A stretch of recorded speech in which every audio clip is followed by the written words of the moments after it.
Bonjour les terminales STMG. Donc comme promis, aujourd'hui je vous amène la correction de l'exercice 1 qui est le sujet de Pondichéry 2018. Donc exercice 1, page 5, sur la séquence 8. Cet exercice se divise en deux parties. La partie A où nous allons étudier un modèle 1 et la partie B où nous allons étudier un modèle 2. Nous lisons ensemble l'exercice, le texte. Le tableau suivant donne le nombre d'abonnements à Internet en très haut débit en France du premier trimestre 2015 au quatrième trimestre 2016. Cette phrase est très importante car elle met en place le contexte de l'exercice.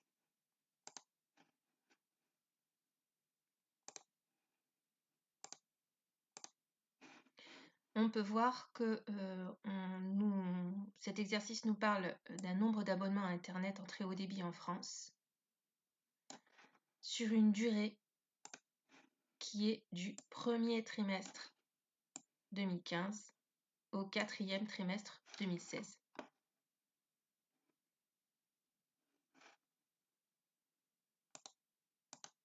Il faut bien faire attention à cet exercice car ici le temps est donné en trimestres. Je vous rappelle que dans une année, il y a 4 trimestres. C'est pour cette raison que dans cette ligne est marqué trimestre 1 2015, trimestre 2 2015, trimestre 3 2015, 4 2015, etc. À chaque trimestre, on va associer un rang qu'on appelle X, 1, 2, 3, etc. et le nombre d'abonnements. Attention, ce nombre d'abonnements est donné en millions.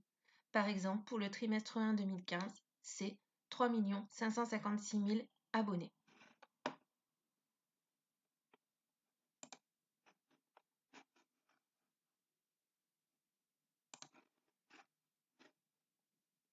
Dans cette partie A, nous allons étudier un modèle. Cette modélisation, on s'aperçoit rapidement que ce sont des statistiques à deux variables. À l'aide de la calculatrice donnée pour cette série statistique, une équation de la droite d'ajustement de x en y obtenue par la méthode des moindres carrés. Sur École Directe, je vous rappelle, je vous ai mis 2 vidéos pour vous rappeler comment calculer l'équation d'une droite avec la méthode des moindres carrés à l'aide de votre calculatrice. J'ai moi-même réalisé ce calcul sur ma calculatrice et j'ai obtenu les coefficients suivants. A égale 0,274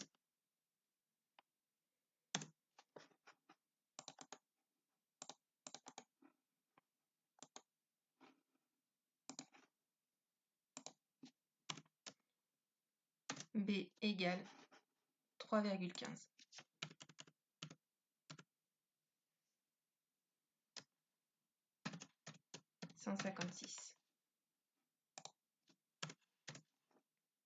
Je vous rappelle que A et B ici représentent pour A le coefficient directeur et pour B l'ordonnée à l'origine de la droite. Il ne faut pas oublier de conclure en mettant ici l'équation de la droite qui s'écrit y égale ax plus b.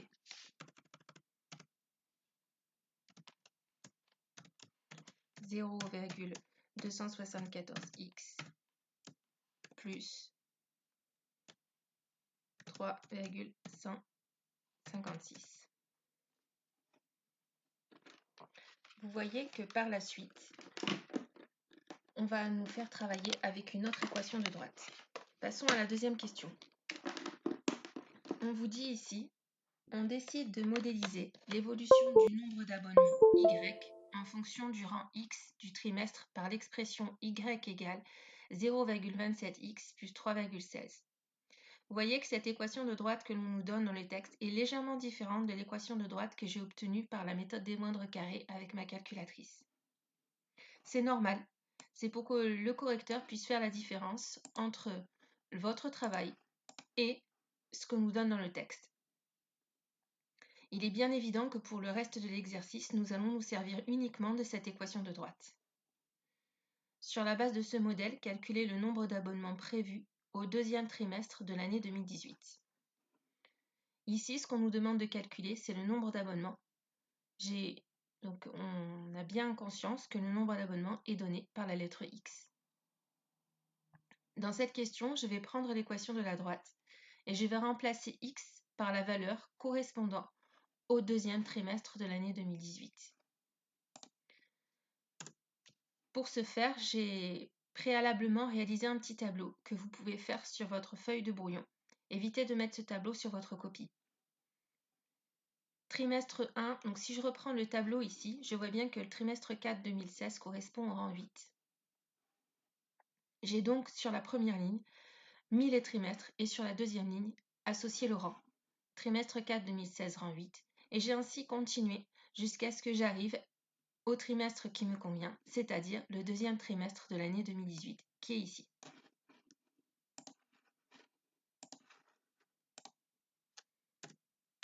Je vais donc prendre le rang 14 et remplacer dans l'équation de la droite.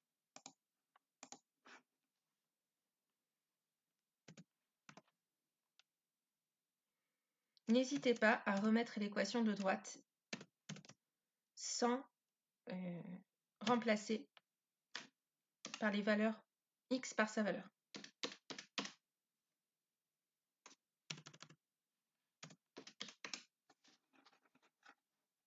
Une fois que j'ai ça, je vais remplacer x par la valeur que j'ai trouvée, c'est-à-dire 14.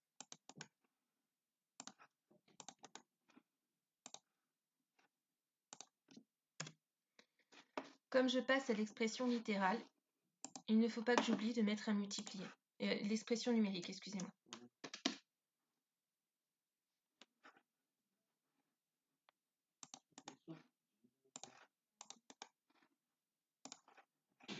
Une fois que j'ai réalisé ça, je n'ai plus qu'à calculer sur ma calculatrice.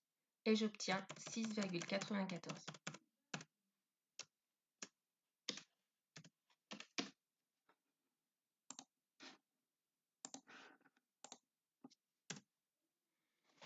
Ici, je suis exclusivement dans le modèle mathématique, c'est-à-dire des statistiques à deux variables. Dans ce style de question, où la consigne est calculer le nombre d'abonnements, il ne faut pas que j'oublie de recontextualiser ma réponse, c'est-à-dire sortir du modèle mathématique et revenir dans le contexte de l'exercice. Pour réaliser cette opération, il suffit de mettre une phrase.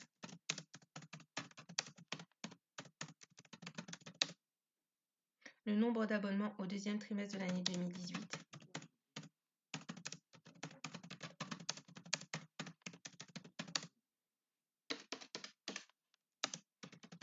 sera de 6,94 et il faut bien faire attention que depuis le début de l'exercice, on travaille en millions. Vous pouvez également mettre cette réponse différemment en mettant 6 940 000. Ne mettez pas les deux, mettez une des deux.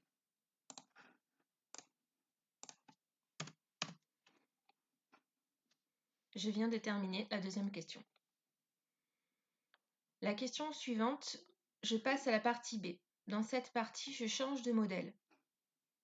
Les données du tableau et celles publiées depuis permettent d'envisager que le nombre d'abonnements à Internet en très haut débit en France pourrait continuer à augmenter de 6% chaque trimestre à partir de la fin 2016.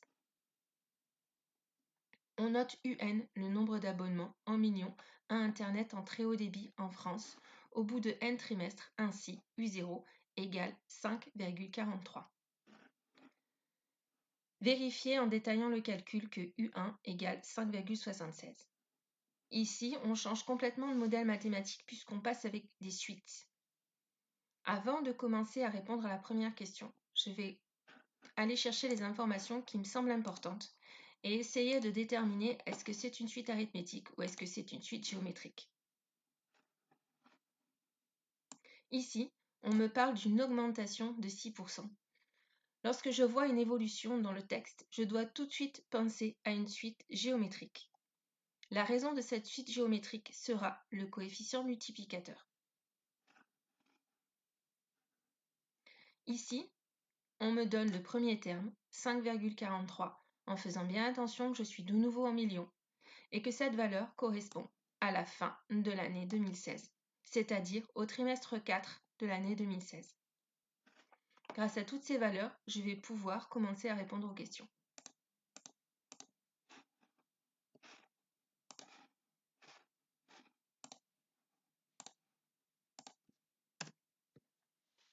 Ici, je vais commencer par calculer le coefficient multiplicateur. C égale 1 plus T. Attention, je vous rappelle que T est en valeur décimale et relative.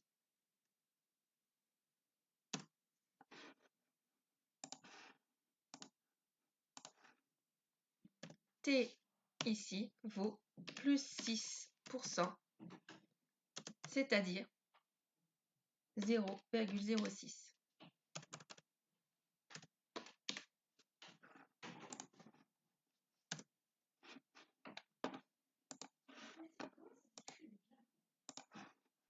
Je peux ainsi calculer le taux, le coefficient multiplicateur, qui vaut 1 plus 0,06, c'est-à-dire 1,06. J'ai donc la raison de ma suite.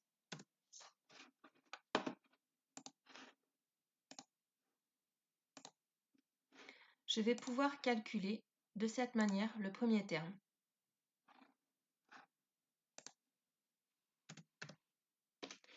Pour ceux et celles qui sont à l'aise, n'oubliez pas de mettre l'expression littérale. L'expression littérale de la formule par récurrence d'une suite géométrique est Q et le terme précédent.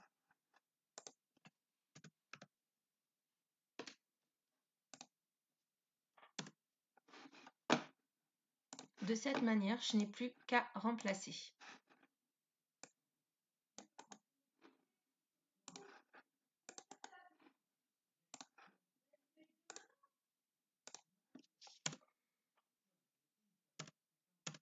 Q veut 1,06 fois U0, 5,43.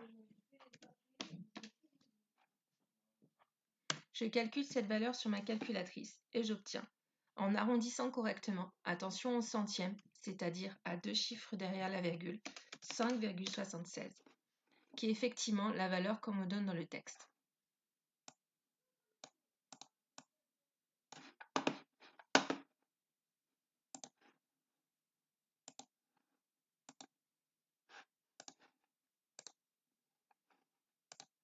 Quelle est la nature de cette suite donnée sa raison?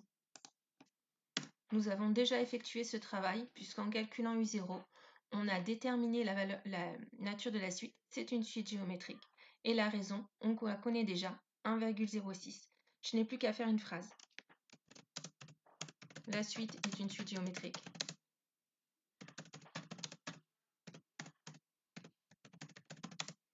Car on passe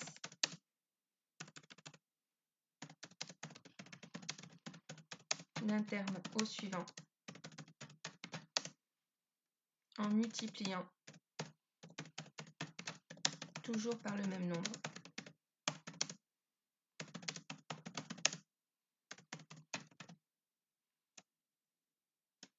Appelé raison.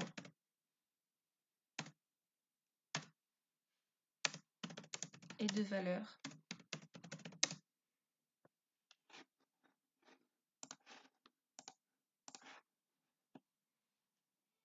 Q égale 1,06.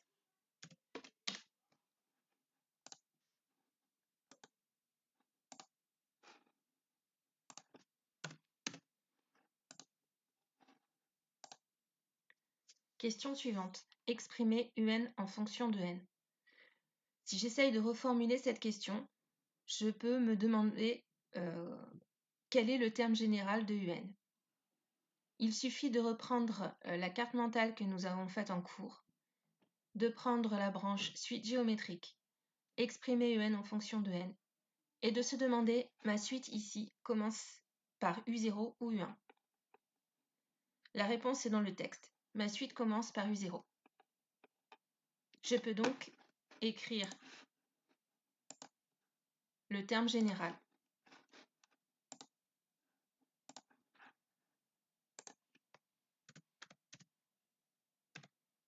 UN égale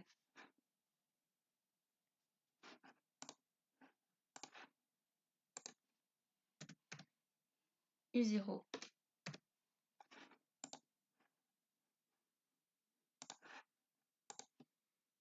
Q puissance n. Attention, la consigne est claire. C'est exprimer UN en fonction de n. C'est-à-dire qu'à la fin de mon énoncé, je ne dois plus, enfin, à la fin de ma question, il ne doit me rester que UN dans le premier membre et que n.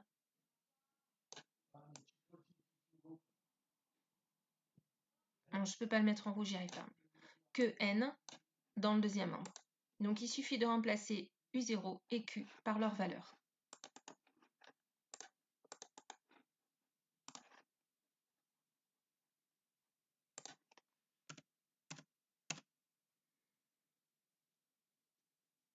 Donc la valeur de U0 est ici, 5,43.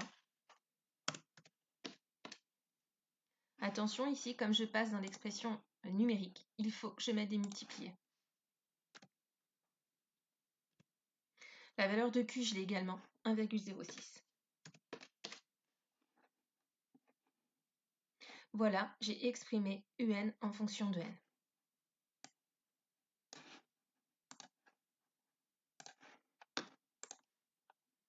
Question 4. L'actualisation des données a relevé au 4e trimestre 2017. Le nombre d'abonnements s'est élevé en réalité à 6,15 millions. Des deux modèles 1 et 2, lequel semble le plus adapté? Pour que je puisse départager de quel modèle je vais choisir, il est bien évident qu'il faut que j'ai les valeurs apportées par le modèle 1 et la valeur apportée par le modèle 2. Je vous rappelle que l'exercice développe deux parties. La première partie en stata de variables avec une équation de droite où Y représente le nombre d'abonnés, X le trimestre. Et une deuxième partie avec une suite géométrique où le terme général est ici, où UN représente le nombre d'abonnés et N le trimestre. Je vais donc me servir de ces deux expressions littérales pour pouvoir calculer à combien s'élève le nombre d'abonnés au deuxième trimestre 2017 pour chacun de ces modèles.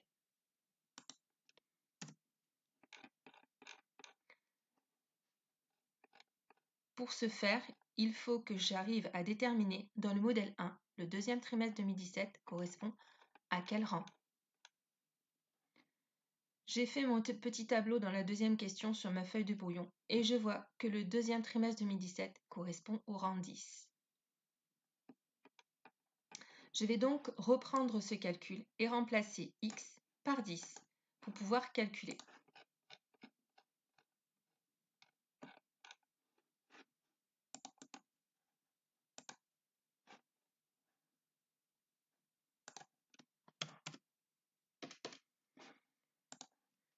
Pour que le correcteur puisse se retrouver dans votre copie, vous pouvez distinguer vos deux calculs en faisant par exemple le modèle 1 de points où nous allons calculer le nombre d'abonnés pour le modèle 1.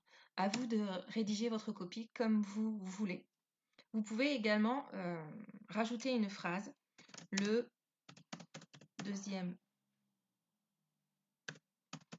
trimestre 2017 correspond au rang 10. À vous de rédiger et de personnaliser votre copie. Je réalise ce calcul sur ma calculatrice et j'obtiens 5,86.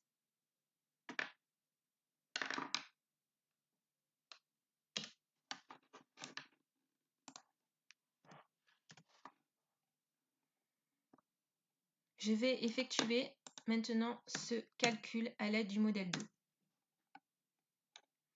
Le modèle 2 est la suite géométrique. De nouveau, il va falloir que je détermine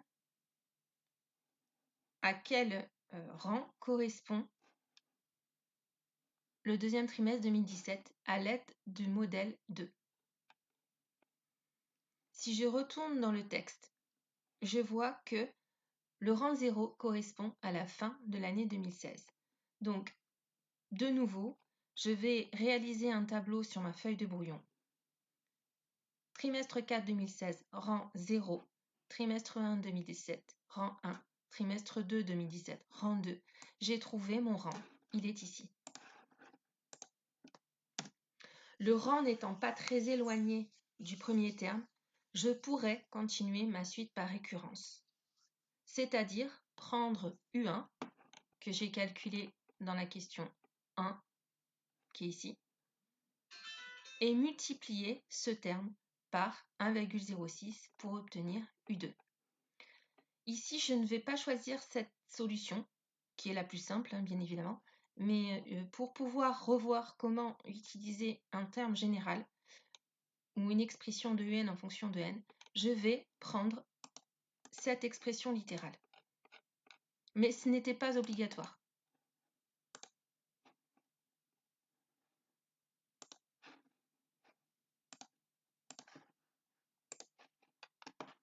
Ici, j'ai déterminé le rang. Je sais que le rang, c'est le rang 2. Donc, il suffit de calculer U2. Et donc, de remplacer ici n par 2. Comme je le fais ici, je le fais dans l'autre membre.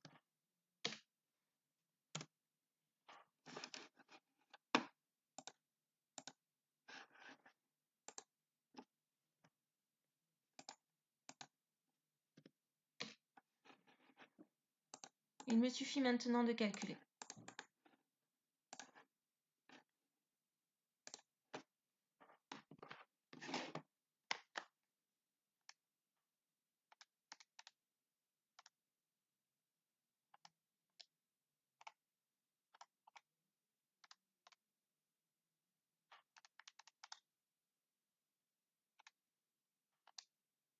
Et j'obtiens 6,10.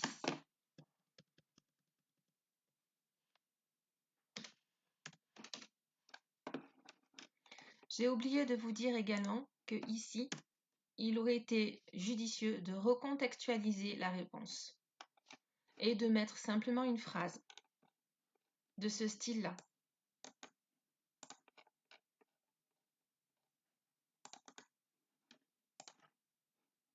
Le nombre d'abonnés au deuxième trimestre 2017, cette fois, sera de 5,86 millions ou 5 886 860 000, excusez-moi. L'une ou l'autre, je vous rappelle, pas les deux. De la même manière qu'avec les stats à deux variables, je vais réaliser également une phrase ici pour les suites.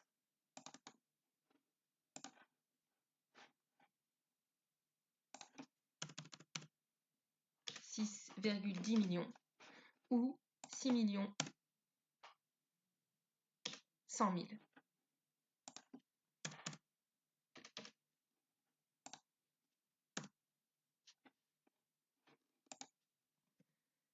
Si j'ai bien gardé en mémoire la question numéro 4, on me demande des deux modèles 1 et 2, lequel semble le plus adapté.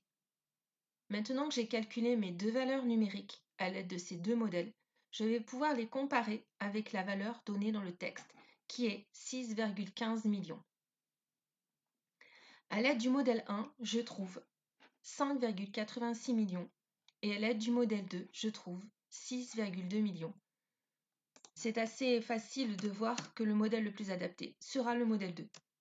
Je conclus. N'oubliez pas de conclure.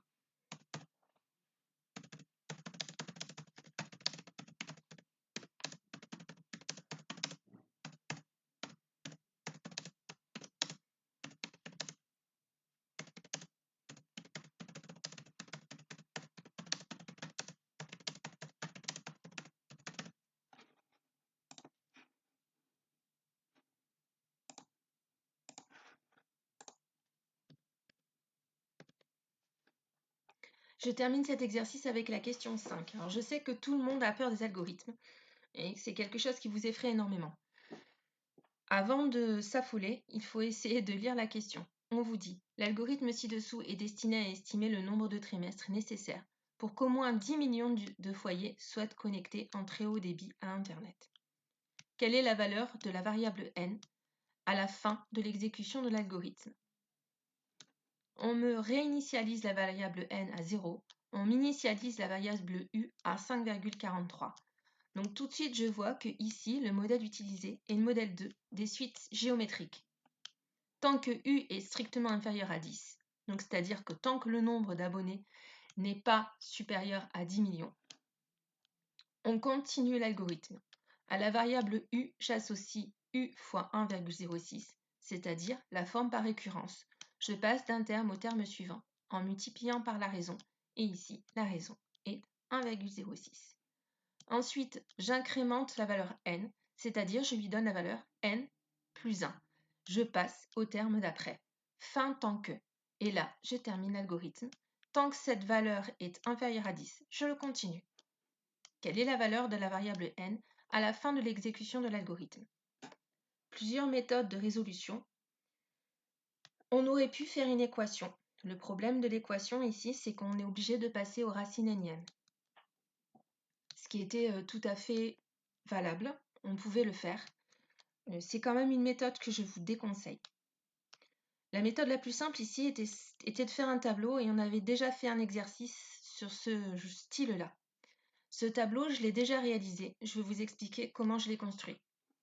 Dans la première ligne, j'ai mis les trimestres, en commençant au trimestre 4 de l'année 2016, puisque le modèle 2, qui est la suite géométrique, commence au rang 0, qui correspond au trimestre 4 de l'année 2016.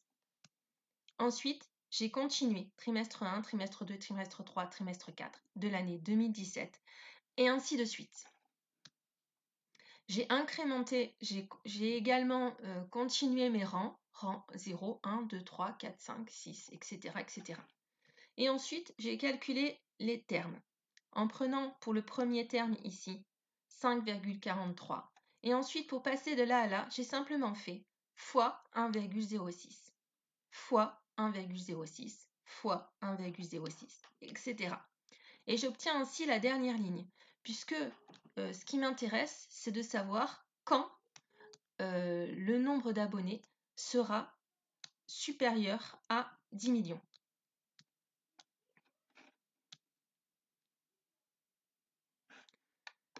Je vois que ce nombre d'abonnés sera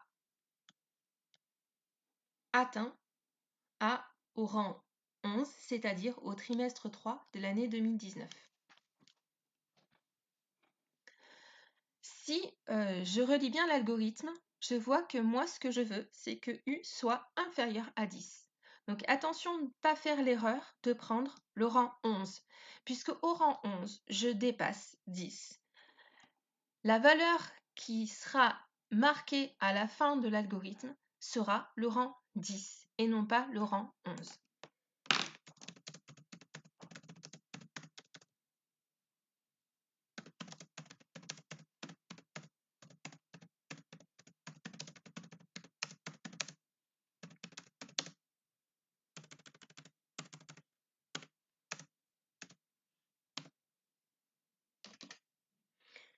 Excusez-moi, je me suis trompée, 10. Ici, pas besoin de recontextualiser dans l'exercice, puisque ce n'était pas demandé. On aurait pu rajouter une question, à quelle date correspond ou à quel trimestre cela arrive. La question ici n'est pas posée, puisqu'on se limite à la variable n, donc pas la peine de donner une phrase pour recontextualiser l'exercice. Voilà, j'espère que j'ai été claire dans mes explications.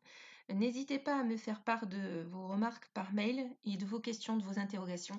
J'essaierai d'y répondre le plus rapidement possible en sachant que la plateforme École Directe bug à longueur de journée puisque hier il m'a été impossible de m'y connecter. Voilà, allez, prenez bien soin de vos familles. Je vous apporterai la correction de l'exercice 4. Je ne me trompe pas. De l'exercice 2 demain. Voilà, j'espère que j'ai été claire dans mes explications. Allez, au revoir à tous.